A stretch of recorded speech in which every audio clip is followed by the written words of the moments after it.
Más de un militar conoce a Mordisco. Son amigos. Claro. ¿Qué se da mordisquito? A mí no me vaya a morder, le dicen. Y si va a hacer algo, me avisa para salir corriendo.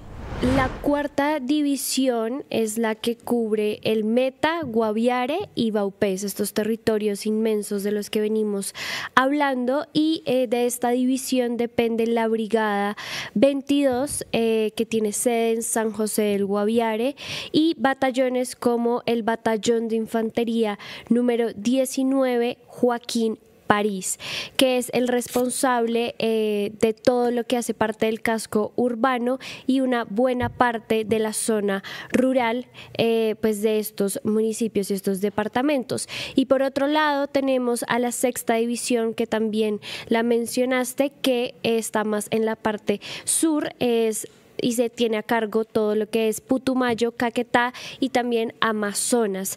Desde Leticia opera con la Brigada de Selva 26, que vigila todo este territorio imponente y gigantesco que comprende una triple frontera. Recordemos que ahí está la frontera con Perú y Brasil, los ríos, el río Amazonas, algunas pistas clandestinas y la selva, que en este momento está pues dominada por los cultivos de coca.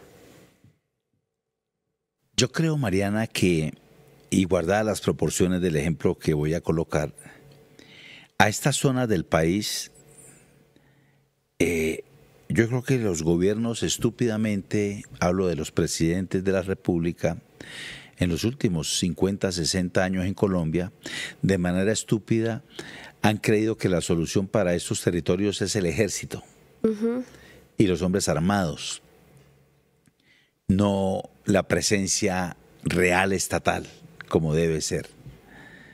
Y entonces, yo creo que pasa lo mismo que pasó con la zona de las Esmeraldas.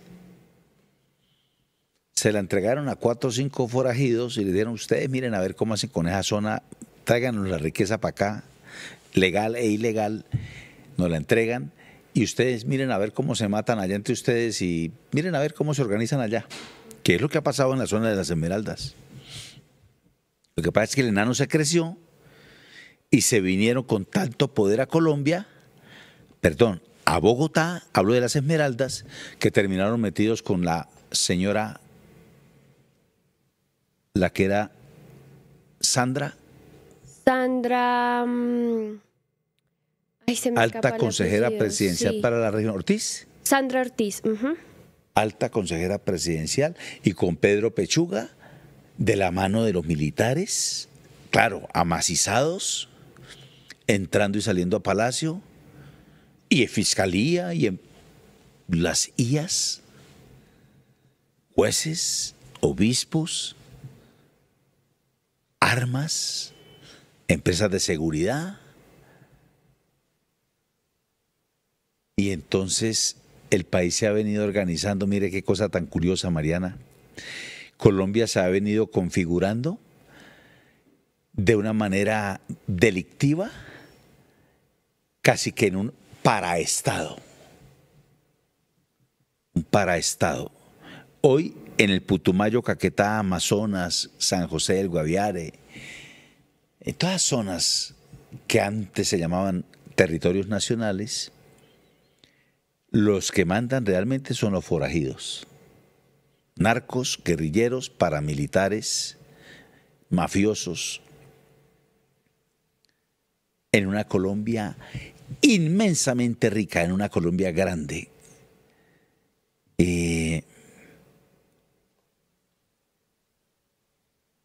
El Ejército Nacional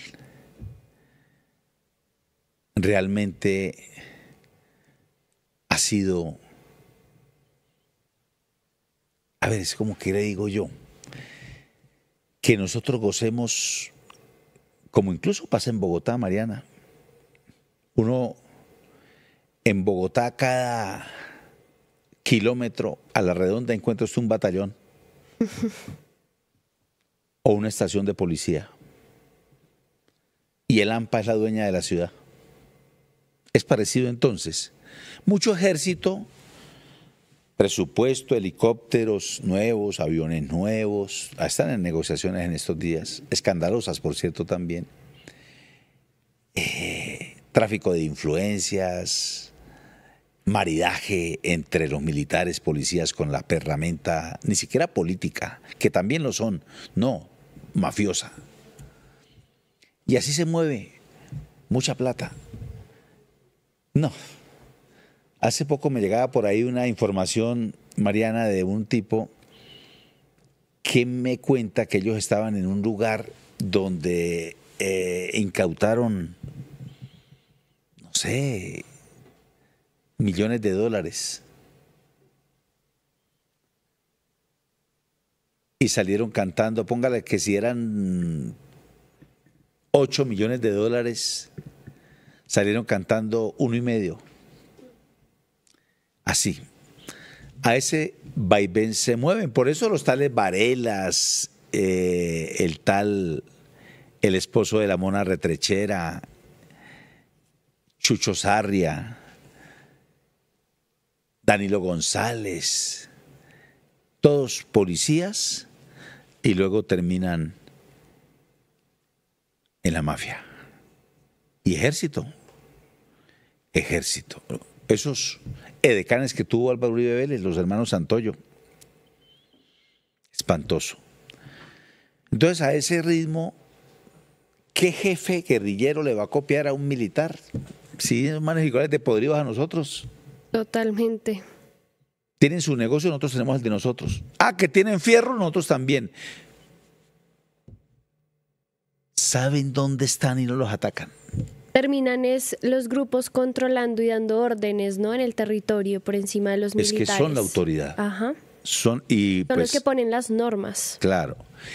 Mariana, y si uno se va a vivir allá, una cosa es uno de visita, el periodista, con el chaleco y todo, y los manes lo respetan a uno y lo invitan a gallina. Ellos lo invitan a uno a gallina. Son amables, guerrilleros y paracos. Ha llegado los periodistas, que se coman lo que quieran. Allá está la olla puesta, de visita. Pero si uno se queda viviendo allá, le toca a uno ponerse a las órdenes, o no ponerse a las órdenes, hacer lo que la autoridad local, que son ellos, dicen. Por eso esos paros armados hacen lo que se les da la gana. Y la policía, sí, la policía, esos manes son allá como lo único que sirve es para enamorar a las peladitas de la zona. Porque muchos muchachos van de Bogotá, de Antioquia, de Santander, del Huila, de Boyacá. Y allá se enamoran de las jóvenes, porque los policías son jóvenes y las muchachas allá también son jóvenes. Pero de resto no sirven para más nada. Para más nada. Además, en honor a la verdad. ¿Usted qué hace cuando ve enfierrado por allá unos 50 manes y ustedes son 8? Como mande mi paraco, como mande... Mire, es increíble. Aquí hablamos de Mordisco. Más de un militar conoce a Mordisco. Son amigos. Claro. ¿Qué se da mordisquito? A mí no me vaya a morder, le dicen. Y si va a hacer algo, me avisa para salir corriendo. ¿Usted por qué cree que las FARC, claro, se metían con todos los juguetes, ¿no? A esas, lo que comandaba Martín Sombra, las tomas. Pero apenas era la refriega dura, los manes decían, no, pañuelo blanco, nos entregamos ya, respétenos la vida. Cualquiera lo haría además, ¿no? Terminaron viviendo allá en esas cárceles que hicieron los faruchos en la selva, un poconón de soldados y o sea, salvaron la vida por lo menos. Se entregaron. No hay pelea, no hay lucha. Entonces, en teoría, la primera línea contra las disidencias del Estado Mayor Central de Iván Mordisco, la segunda Marquetalia, el ELN y grupos como los comandos de la frontera, en la práctica, como han mostrado varias investigaciones que han hecho diferentes medios de comunicación, los comandos controlan el narcotráfico desde la orilla peruana del Putumayo a metros de la Armada colombiana, lo que estoy diciendo, es que es así. Y mandan de facto en zonas como el Parque Nacional La Paya, pese al despliegue militar de la región. Es decir, mucha tropa, muchos uniformes, mucha cara pintada, muchas boinas verdes, muchos rambos, mucho uniforme, muchas botas brillantes, y de aquello nada. Pero el poder real, en grandes pedazos de territorio, siguen siendo los grupos armados al margen de la ley. ¿Qué pasa, Mariana, con la sexta división? Pues hay un informe muy famoso, digamos que se ha convertido en un referente que publica Human Rights Watch en 2001 y se llama La Sexta División, Relaciones Militares Paramilitares y la Política Estadounidense en Colombia. Es decir, que esto que venimos hablando de cómo han convivido los militares con los paramilitares y cómo se ha ido desarrollando este conflicto en el que parece que es muy permisivo con los grupos armados, pues no es nuevo. Y este título, este informe nos habla de una sexta división no como una estructura formal del ejército, sino como una simbiosis que existe entre las brigadas oficiales y los paramilitares. Este informe, además de Human Rights, documenta cómo unidades de varias unidades, incluida la que operaba en Putumayo y Caquetá, pues toleraban o coordinaban acciones con las AUC mientras recibían ayuda y apoyos militares por parte de Estados Unidos en esto que fue el famoso Plan Colombia, ¿no? Que fue muy famoso para inicios de siglo. Y en ese documento también se recogen varios testimonios de funcionarios y testigos que decían que varios miembros del ejército habían sido vistos hablando y moviéndose con paramilitares en operaciones conjuntas. Esto que nos muestra y es que esta división, al menos la sexta, tiene un amplio historial de nexos y de vacíos y de inconsistencias en cuanto a la operación armada y al combate de grupos ilegales, ¿no? Hacía referencia, Mariana, a una operación que se llevó a cabo en San José del Guaviare, por ahí en el año 2001. Hoy, 20 y pico de años después, la JEP y algunas organizaciones como la Asociación Minga le han ido colocando cifras a tamaño desastre. La JEP reconoció que al menos 6.402 civiles, un número que se ha hecho hoy imborrable en la mente de muchos colombianos, fueron asesinados por el ejército y presentados como guerrilleros muertos en combates entre el año 2002 y el 2008. Son los famosos falsos positivos. Según el mismo informe, y que reseñó en su momento el periódico El Espectador, en Putumayo hubo 191 ejecuciones extrajudiciales entre 2002 y 2008. 188 de esas víctimas habrían sido asesinadas por unidades de la sexta división del ejército. Yo vi en Barrancabermeja, en el batallón Nueva Granada, un día estaba yo en la portería esperando que me mandaran a seguir, porque eso es como un protocolo para que el periodista entre y todo. Bueno, ahí me paré con mi camarógrafo. Y llega un hombre vestido de civil, blanco, ojiverde, joven, pero lo vi todo visajoso, como cuando la gente viene empericada o drogada o bazuqueada, o los ojos, mirada penetrante, y me llamó la atención que vi llegar al man y pan, y el man entró como Pedro por su casa. Luego supe que era un asesino, pero de esos espantosos, paraco, que dormía ahí. Dormía adentro y comía además, porque claro, ahí hay casino. Bueno, pero así, inmensidad de criminales prohijados, arropados, amamantados por los altos mandos militares de Colombia, perdón. Bueno, la misma división, esa hoy está encargada de bombardear campamentos de disidencias en Amazonas y Putumayo. Ya fue señalada como responsable de la mayoría de los falsos positivos en ese departamento.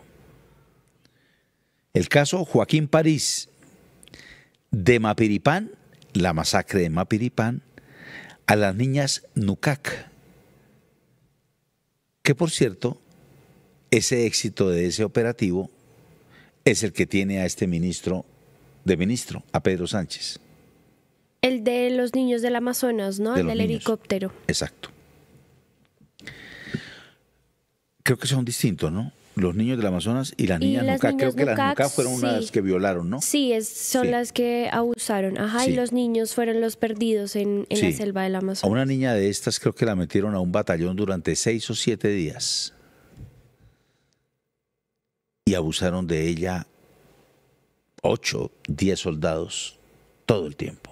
Y es algo frecuente. Yo me acuerdo que cuando estuve en San José del Guaviare, ahí en el Parque Central, uno notaba mucho todo este tema de las comunidades indígenas en el parque y cómo había explotación sexual de las niñas ahí en el Parque de San José. Tremendo. Esto no solamente en el Parque Lleras, allí también se da.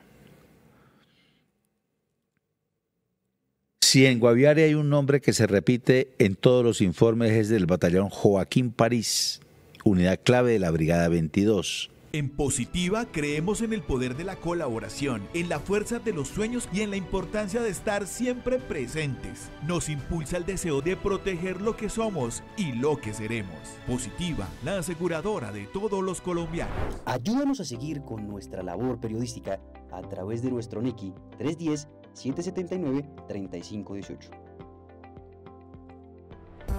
Se está evaluando es que más adelante sí sea para todos. Lo que necesita el país. Pedí que me sacaran de allá. Un agradecimiento a todos por su sintonía aquí en el tercer canal. Métase en la mente de un delincuente, de un ladrón. A una nueva entrega de periodismo sin corrección. Pasión todo locura y estamos muy contentos. De las calles del sur. Digo, la señora, ¿me da un expreso, por favor?